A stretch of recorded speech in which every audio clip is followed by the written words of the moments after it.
เราเจอเทปม้วนนั้นในบ้านร้างคลุมไปด้วยฝุ่นหนาเตอะเครื่องเล่นเก่าๆดูเหมือนจะยังใช้ได้เลยลองเสียบปลั๊กกดเพลย์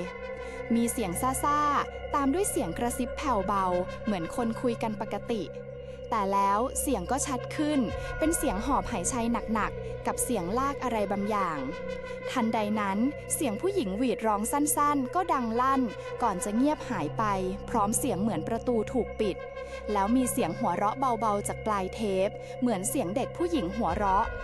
ขนลุกสู้เราเรียบดึงปลั๊กออกทันทีไม่กล้าแม้แต่จะฟังต่ออีกวินาทีเดียว